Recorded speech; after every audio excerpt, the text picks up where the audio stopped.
Bom dia para todo mundo. Vamos aqui dar continuidade aos nossos estudos na aula de arte. Sucesso, espero que todo mundo esteja bem.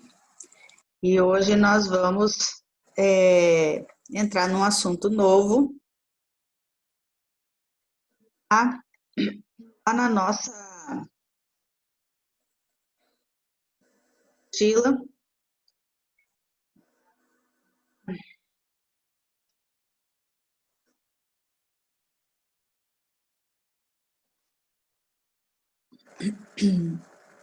No capítulo 9, né?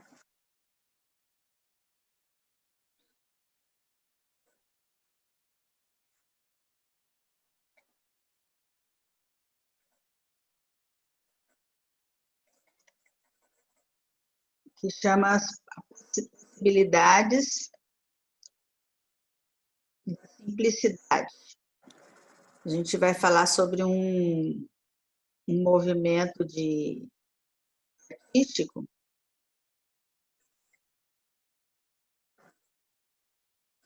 um tipo de arte que a gente vai chamar depois de primitiva, vai chamar de arte ingênua, e por conta da simplicidade, né, com que os artistas trabalham na, nas suas telas.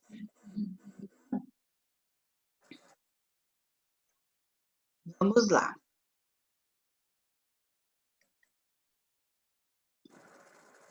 Lá no livro de vocês, está dizendo assim: durante muito tempo, a produção artística esteve condicionada a algumas técnicas e temas. Vocês sabem que isso porque existia a academia de artes, né? Que ela era considerada, o que aprendia lá era considerado arte. Eles não davam importância aos outros artistas. Então, quem não tinha estudo, quem não tinha estudado, por exemplo, na academia, ele não era considerado um artista, né? As pessoas que desejassem aprender a pintar deveriam segui-los. No entanto, alguns artistas achavam que essa ideia de arte limitava a criação e a deixava vazia do sentido. Assim, eles decidiram manifestar sua arte de forma mais livre, retratando os temas que lhes agradavam ou que simplesmente tinham vontade de pintar. Então, essa imagem aqui, um autorretrato, né? Henri Rousseau, que foi um dos primeiros, né, nessa arte aí, e aqui o retrato dele, e aí a gente já começa a observar que há uma mudança nas obras, né? Mas vamos lá. Página 9 está falando assim: arte sem mestres, né? Ele chama isso de arte sem mestres. No decorrer da história, os artistas mais experientes ensinavam as diversas manifestações artísticas aos iniciantes. Na Idade Média, por exemplo, o ensino ocorria em guildas, por volta do século XIX, em academias de arte na França. Essa transmissão de conhecimento respeitava uma rigorosa hierarquia de temas possíveis de serem representadas, principalmente nas academias. Por isso, a criação artística ocidental era composta quase que inteiramente de temas bíblicos, paisagens, retratos e natureza morta, que são os seres inanimados em geral.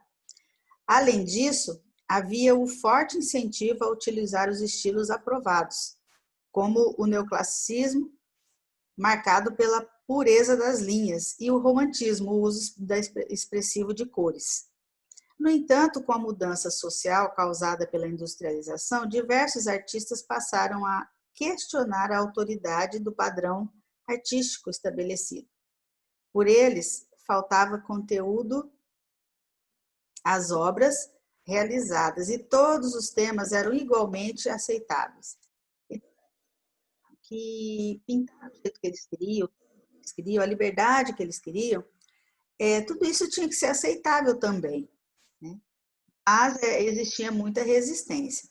Então, nesse período, né, quando veio aí a industrialização, tudo, esses artistas resolveram mudar um pouco esse jeito, né, de fazer arte,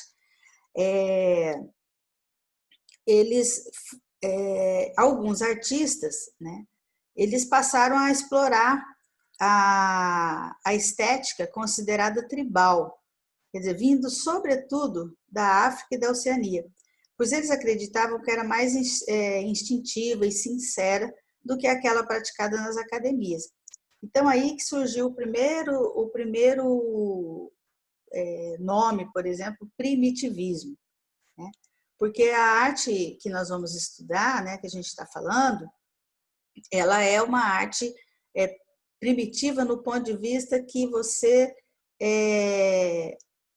expressa da sua maneira, do seu jeito, não tem uma técnica estabelecida, não tem um tema estabelecido, você é livre para você retratar as suas imagens. E nem sempre o jeito que eu vou retratar as imagens, esses artistas, eles vão parecer uma coisa primitiva, uma coisa de criança, né? Lá do começo.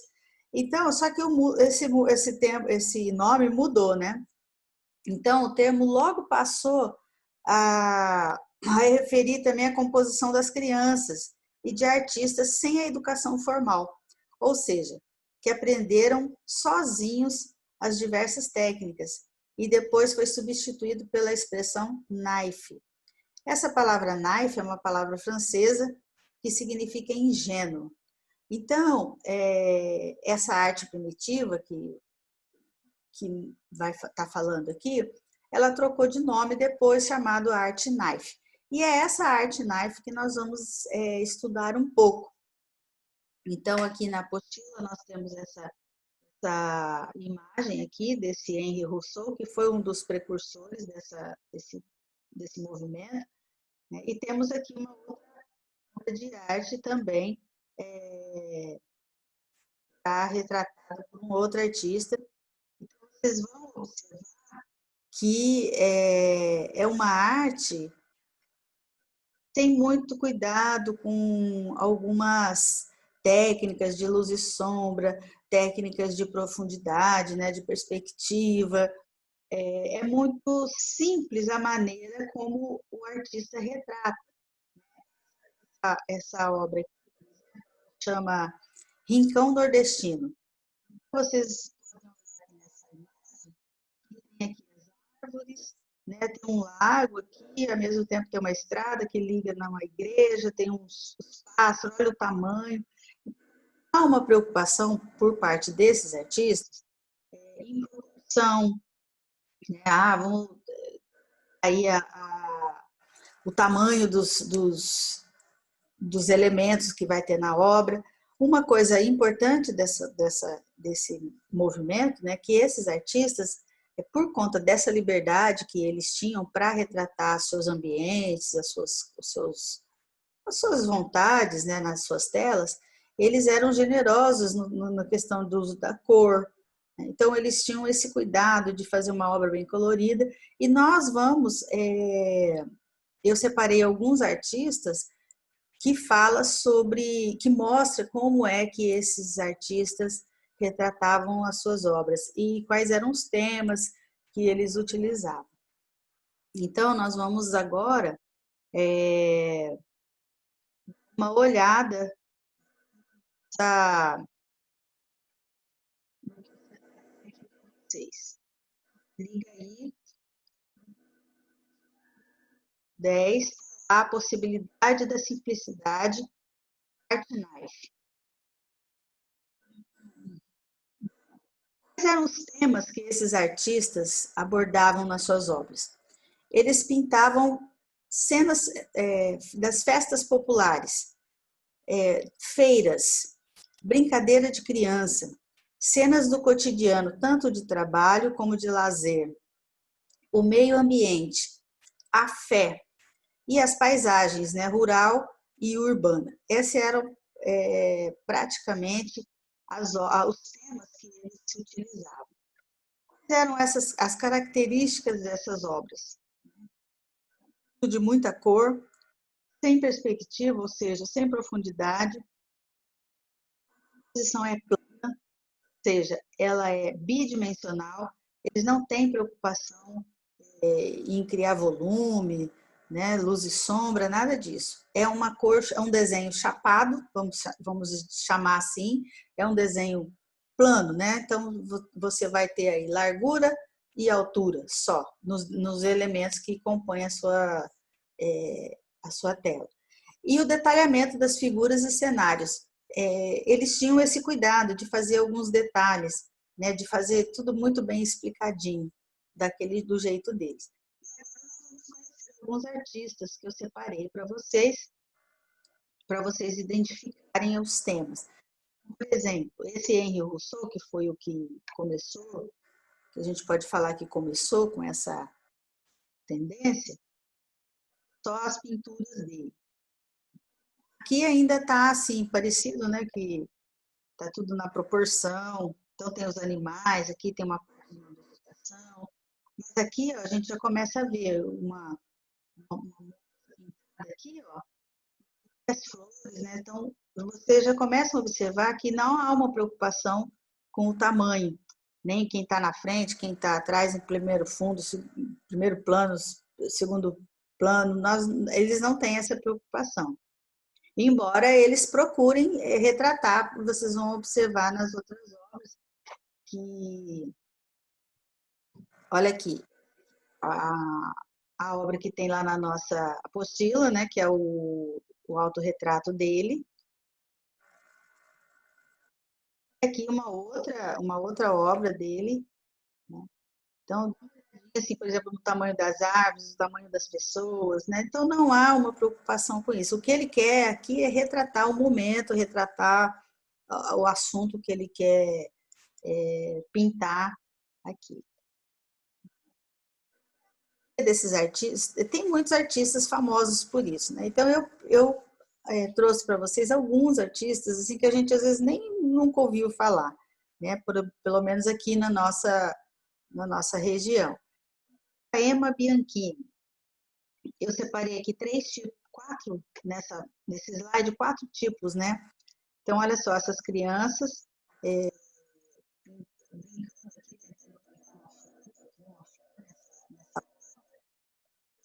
aqui do Cristo Redentor, lá do Rio de Janeiro. Então,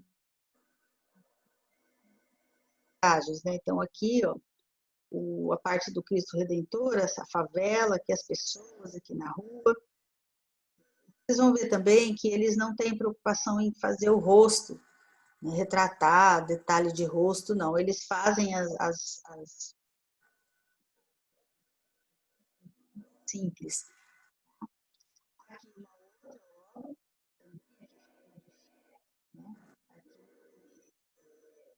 São Francisco, né? Olha só, perto dele, flores aqui. Essa outra obra é uma retrata assim, uma parte da cidade, né? Casinhas, todas casinha mesmo, por isso que fala que é primitivo, porque quando a gente vai desenhar uma casinha, a gente já faz nesse estilo aqui mesmo, né? O telhadinho, a janela, e aqui ela retrata uma vila, né? Então tem um monte de casinha aqui, mas olha só o tamanho das luminárias. Você vê que não faz sentido uma luminária desse tamanho, né? Então, bem mais alto. E obras dela também. Olha aqui, cenas do cotidiano, ou seja, trabalhando ou no lazer.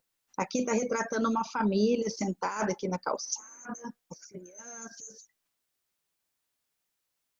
casas, os pássaros, olha o tamanho dos pássaros. Acho, tomando banho. Olha, eu quero que vocês assim observem a simplicidade como elas são retratadas, né? E são muito coloridas. Aqui tem uma imagem do Faraó, um pouco fantasiosa, né? Com uma escada que vai até na lua. Olha o tamanho dos barquinhos, o tamanho do Faraó. Sim, tudo em primeiro plano. Não existe um tratamento de uma preocupação, né? Em em algumas obras, a gente até vê a tentativa, né, do artista de retratar, por exemplo, aqui nesses barquinhos nessa obra, eles têm aqui, lá no fundo, eles colocam lá os bem miudinho, né, os barquinhos. Uma cena das festas populares, por exemplo, como a festa junina, que tem nas cidades, né? Então, mas olha só a altura das bandeirinhas aqui, olha só aqui, né, o tamanho da fogueira, as pessoas na festa. É o tema sobre as festas populares. Nós temos também uma outra artista chamada Araci, que também ela tem ela pinta as festas populares, aqui, por exemplo, em frente a essa igreja aqui, ó, também tem uma festa com bandeirinhas, mas dá uma olhada em como são retratadas as casas lá atrás, ó, as bandeirinhas muito lá no alto. Tem uma cena de criança brincando, ó, brincando de roda, a amarelinha, casinhas lá no fundo. E olha só essa daqui, como é bem infantil, né? Tem as crianças brincando, um laguinho, olha o tamanho dos barquinhos de papel, quase do tamanho das crianças, né? Casinhas lá no fundo e as árvores. Essa aqui também ela retrata uma cena da escola, né? Pode ver que as crianças são todas de uniforme e aí elas tem a turma lá que está jogando bola, né? Então uma cena da escola. Existe um artista que é bem famoso, né? Que é o Heitor dos Prazeres, que também retrata bem essas situações da cidade, as cenas do cotidiano. Aqui nós vamos ver um tema recorrente. A mãe aqui lavando roupa, estendendo a roupa, junto com o filho, né? E esse daqui levando as roupas na bicicleta, né? Trabalhando aqui, vai levar essas roupas para algum lugar. Então, são cenas das pessoas. Tem essa artista aqui, a Thaís Ibanez, que é uma artista assim, que é a minha preferida, que eu gosto muito das obras dela. Também retrata, por exemplo, aqui ela retratou os músicos, né? Aqui tem os músicos e as pessoas aqui também trabalhando. Então, observa, gente, o tanto de tinta que usa, né? A quantidade de cor que usa. Então, fica uma obra alegre, né? Fica uma obra bonita, né? De se ver. E o desenho, né? Os desenhos bem contornadinhos. Tá vendo aqui? Essa obra aqui, por exemplo, da Thaís, ó, ela não se preocupa com o rosto, de pôr o rosto, né? Então, por isso ela é chamada de arte primitiva, que é como se a gente desenhar igual criança. Na verdade, assim, não é igual criança, porque até criança não desenharia, né, desse jeito aqui. Mas, assim, a pureza dos desenhos, né, não tem nada acadêmico, nenhuma técnica, né, para fazer o desenho do corpo humano. Então, é uma arte livre, é uma arte tranquila, que não tem assim essa preocupação. Então, os artistas, eles retratam aquilo que eles querem, a temática que eles querem, né? E do jeito que eles sabem, porque a gente chama isso de autodidata, né? O autodidata é aquele que aprende a fazer uma coisa, mas ele não tem uma escola, ele não fez uma academia de arte, mas ele sabe pintar. tanto que ele pinta, ele vive disso, porque essas telas são comercializadas, né? Então, assim, o autodidata, que seria o caso dos artistas da Art Knife, eles sabem pintar dentro daquilo que eles conseguem expressar. Aí é como eu falo para vocês, né? Todos nós podemos fazer uma obra de arte, de um jeito ou de outro. Num tempo atrás, a gente provavelmente nem passaria, né, pela porta, porque existia uma regra muito rigorosa do que era considerado arte. Então, a partir da hora que a arte ela começa a ter liberdade, aí a gente vê quantas coisas nós já não vimos, quantas obras nós já não vimos nas nossas aulas, por conta da liberdade que o artista ganha aí para poder fazer os seus retratos, certo? Bom, gente, o nosso assunto, né, nosso tema do próximo capítulos, né, da nossa apostila, está falando dessa arte simples, que é chamada também de arte ingênua, tá? E é uma arte que retrata fielmente o jeito que você sabe pintar, o jeito que você sabe fazer as coisas, ok? Então, nesse capítulo, nós estudamos um pouquinho desse tipo de arte. Então, gente, por hoje é só. A gente se encontra na próxima aula. Muito obrigada pela presença de vocês. Fiquem com Deus e bom restante de semana aí para vocês. Ok? Um abraço.